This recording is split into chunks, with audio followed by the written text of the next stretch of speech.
Salut à tous, la team OL, Thomas M. Choé, Julien Martin. Comment ça Salut les va? gars, ça va. Il nous tarde le prochain match déjà, mais ça va. Julien Martin avec le maillot de l'Olympique Lyonnais qu'il a gagné grâce à un pari. Voilà, Mathilde. C'est ça, ouais. Alors Julien Martin, les gones, petite pub pour cet homme-là que vous appréciez énormément parce que tu le sais Julien, tu es un des consultants qui qui suscite de nombreuses réactions. Il y en a beaucoup qui aiment ton franc-parler. Et donc, tu t'es lancé un petit peu dans l'aventure YouTube. Ouais. Tu es devenu youtubeur. Vous pouvez retrouver. Alors, tu n'as fait qu'une vidéo pour l'instant. J'ai fait qu'une vidéo. Après, c'est des vidéos où on me filme en train de parler sur OLTV. J'ai pas tout mis. Mais j'ai qu'une vidéo en vérité. J'ai Voilà. une vidéo. En fait, je vais faire une vidéo après chaque match de 3-4 minutes sur les réactions que j'ai parce que je suis à chaud. Voilà. Donc, vous pouvez le retrouver sur Julien Le Gon sur YouTube. Vidéo de 4 minutes. Voilà. Donc, ça, c'est cool. J'espère que ça va bien se lancer pour toi. En tout cas, voilà. C'est toujours un plaisir de t'avoir ici présent. Alors, le match de Bordeaux, tu es très, très énervé de ce 0-0. Qu'est-ce qui t'a énervé à ce point, mon cher Julien? Alors, beaucoup de choses. Moi, j'ai trouvé le match globalement correct dans l'intensité. Je trouve qu'on a mis une intensité qu'on ne mettait pas l'an dernier. C'est vrai. Et ça, j'ai trouvé ça très intéressant. Ça, c'est pour les points positifs. Après, j'aimerais parler de l'attitude de surtout un joueur et la technique de deux autres. Alors, l'attitude de Dembélé est scandaleuse. Scandaleuse. Si tu n'as plus la tête à Lyon, mais casse-toi, mon gars. Tu vois? Il y en a, ils disent je tape toujours sur les mêmes. Non. Dembélé, je tape jamais dessus. Mais son attitude, là, sa sortie déjà, comme il est sorti, c'est inadmissible. Oui. Et quand tu fais un match de merde comme ça, tu regardes tes pieds et tu fermes ta gueule. Parce que franchement, l'attitude qu'il a eue sur le match, oh mon coco, va falloir arrêter les Big Macs. Notamment ce carton jaune qu'il prend, il est par terre et il prend le ballon, style, je sais pas, on avait l'impression qu'il avait fait exprès de prendre le carton jaune, tu vois, par exemple. Il a une attitude exécrable sur le terrain. Alors ok, il reçoit des centres, il reçoit des pavés là sur les côtés, c'est de la merde en boîte. Les passes qu'on lui fait, c'est de la merde. Il va falloir bouger ton cul aussi, parce que franchement, il en fait pas une. Et pourquoi je dis ça? Parce que Toko, alors lui, c'est tout l'inverse. Lui, au niveau mentalité, bien. Par contre, c'est au niveau technique. Mais mon Dieu, que c'est faible. J'ai l'impression qu'on a retrouvé un cornet devant. Mon Dieu, que c'est faible. Alors c'est sûr, quand tes deux attaquants, c'est deux quiches comme ça, ouf. Ah ouais, tu pars avec un handicap là. L'autre, il n'en branle pas une, et l'autre, techniquement, on est en cornet bis. Ça va commencer à devenir difficile, faut pas s'étonner, on a 20 tirs. Bars m'a répondu sur Twitter, t'as vu, genre, tu tapes sur cornet, je tape pas sur cornet. Hein. Cornet fait une première mi-temps désastreuse, il faut que je le dise aussi, ça, désastreuse. Et je pense que c'est psychologique aussi, Cornet, je tiens à le dire. Parce que Cornet, en deuxième mi-temps, il a toute une autre attitude. Il a tout raté en première. Tout. J'ai regardé les stats, il était très très haut en première mi-temps et il a joué très très bas en deuxième. C'est un problème de prise de décision. Tu vois, à un moment donné, dans les 20-30 derniers mètres, la prise de décision est mauvaise parce qu'au final, il se met toujours à mettre des mêmes centres. Tu sais, les centres à l'aveugle comme ça, qui veut mettre devant le but. Mais en vrai, il peut centrer en retrait aussi. Si tu veux, il n'y a pas de variation dans ces centres. Il n'y a pas d'intelligence dans sa prise de décision.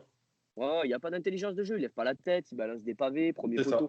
Son premier centre, il a l'image de Cornet. Il balance son 9e poteau. Je ne sais même pas si ça existe comme expression, il balance son 9e poteau. Je dis à un moment donné, moi, Cornet. À un moment donné, ce sont des professionnels. Ce sont des gens qui s'entraînent tous les jours. Et je suis inquiet.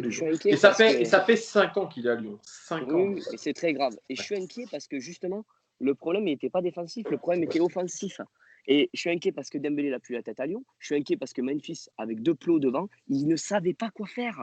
Perdu, mauvais choix, perdu. Non, parce que dans l'envie, mais Memphis, je suis désolé, ça fait quelques matchs. Alors toi, tu vas me retenir peut-être le match de Dijon, mais encore, il est plus dedans, Memphis à Lyon. Il est plus dedans et ça se voit carrément. Donc à un moment donné, lui aussi. Je pense qu'il est à court de forme. Ciao. Honnêtement. Je pense qu'il est à court de forme parce que moi je l'ai vu faire des pressings, je l'ai vu faire des choses intéressantes. D'ailleurs, si tu vois ses stats, il a vachement couru. Par contre, je l'ai vu perdu.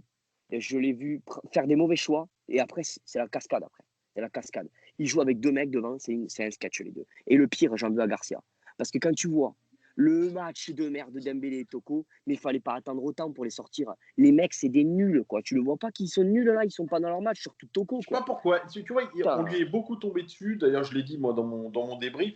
C'est vrai que Garcia n'a pas été bon dans son coaching. Ah, zéro. Zéro. Après, on te dit qu'un Gian Lucas, par exemple, il crève l'écran à l'entraînement. Il n'a pas une seule minute de jeu, Gian Lucas. Cherki te fait rentrer 5 minutes. Qu'est-ce que tu vas sortir, Guimarães? On les piétinait au milieu. C'était Joga Bonito, là, au milieu. On était en train de leur mettre une leçon de foot. Qu'est-ce que tu vas sortir, Guimarães? Putain, pour mettre Thiago Mendes, mais Jean-Lucas, bordel. T'as quelque chose. Mais puis même, il fallait pas sortir Guimarães. Je sais pas pourquoi. Effectivement Garcia a choisi ces changements-là. Est-ce que c'est pour des problèmes d'attitude sur la semaine, etc. Je sais pas. Est-ce que c'est pour gérer les états de forme de chacun au retour des sélections? Je sais pas. J'en sais rien. Et Guimarães, pourquoi il a sorti? C'est quoi son excuse? C'est quoi Parce que tu me dis Memphis, à la limite, ok. Mais s'il y a un mec à pas sortir des trois de devant, c'était Memphis. Malgré tout. Pourquoi? Parce que c'est le capitaine et c'est surtout le mec, il est capable de débloquer un match à n'importe quel moment. Donc il sort Memphis. Bon, ok, Mais ça comme va. tu dis, s'il a peut-être sorti, c'est peut-être un problème physique aussi. Peut-être problème physique, on voit clairement qu'il est moins en forme que l'année dernière déjà. Ah bah oui. Voilà. Ah bah oui. Clairement. Après, sort pas Guimarães, putain. Cornet, il fait une mi-temps, mais catastrophique. C'est un peu mieux rattrapé en deuxième, comme je dis, parce qu'il a moins tenté. Quand tu tentes moins, forcément, tu fais moins d'erreurs. Mais Cornet, pourquoi tu tentes pas Bard là? Ils sont. Oui, En Barre face, n'a pas eu ça de valait minutes de rien. jeu pour l'instant, c'est vrai aussi. Ça valait rien. Qu'est-ce qu'il me fait? Fait rentrer Bard, putain de merde, quoi. Il rate sa mi-temps, Cornet fait rentrer Bard, mais du sang Mais fou, fait quelque chose.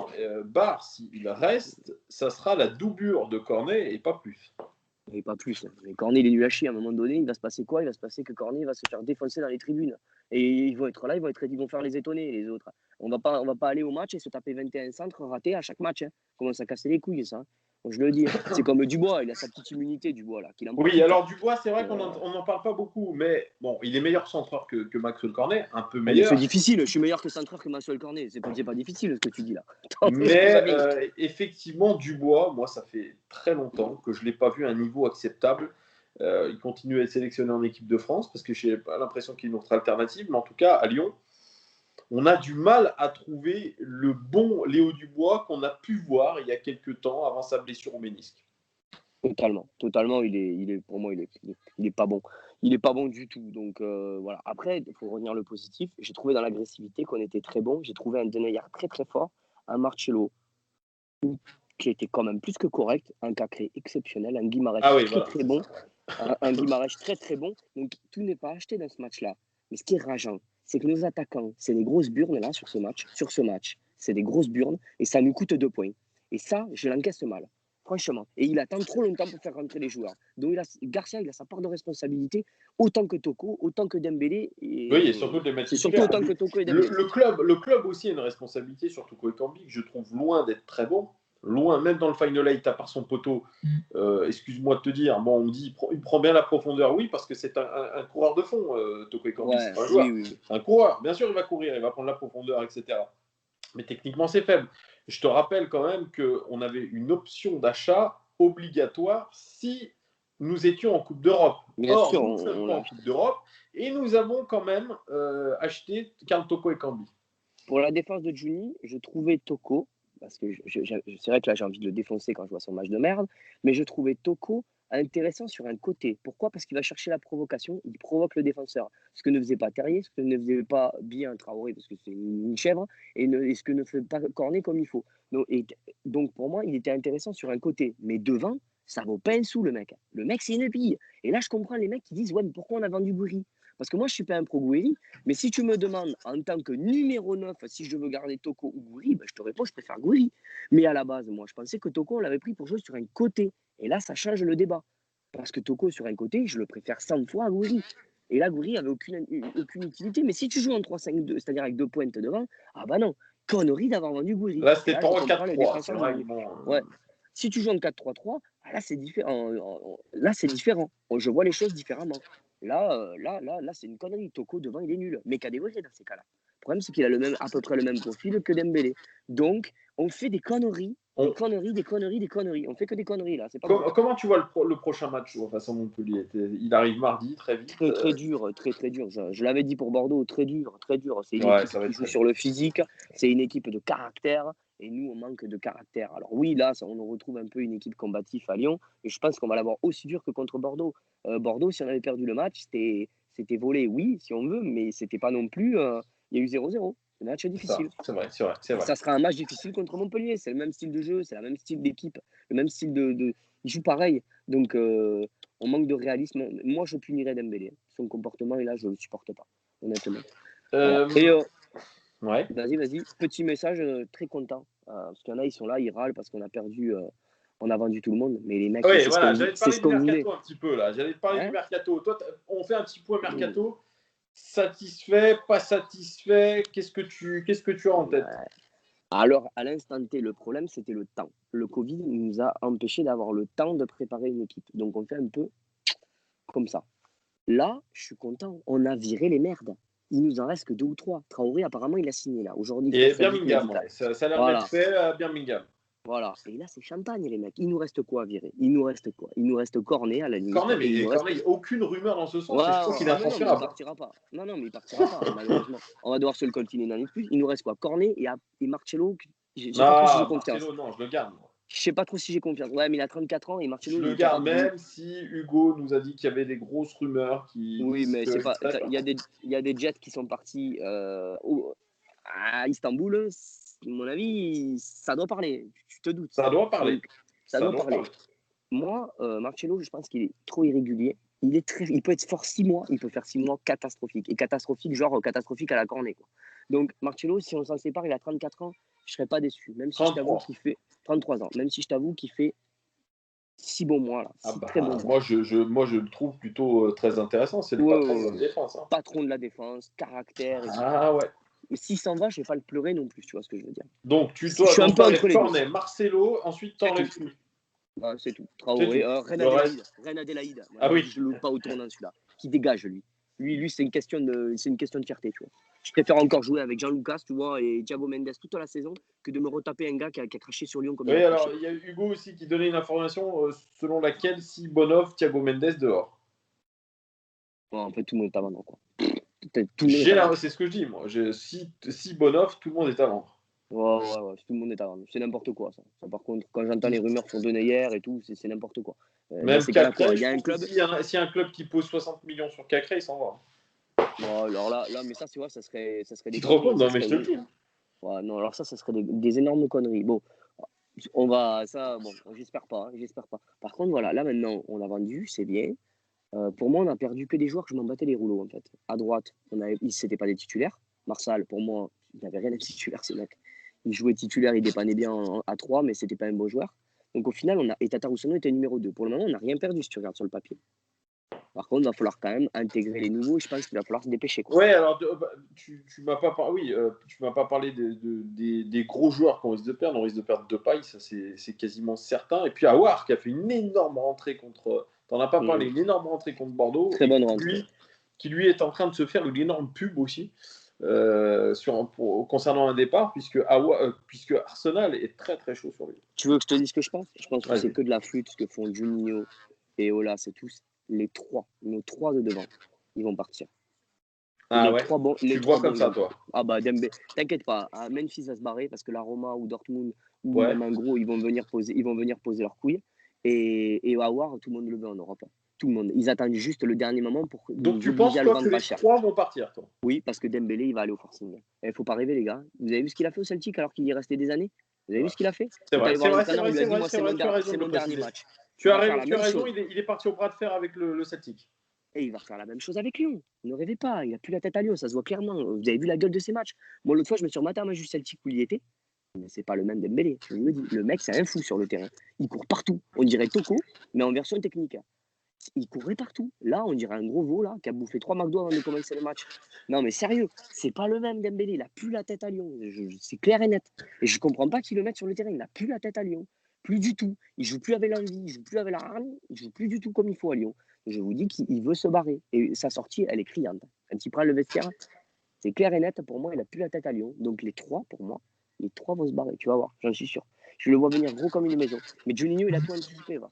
Il va aller nous chercher, le Paqueta, il va aller nous chercher, je pense, un Mariano. Il a tout anticipé, c'est sûr. Juninho, il a tout anticipé. À chaque départ, il y aura une recrue. Chaque départ important, il y aura une recrue.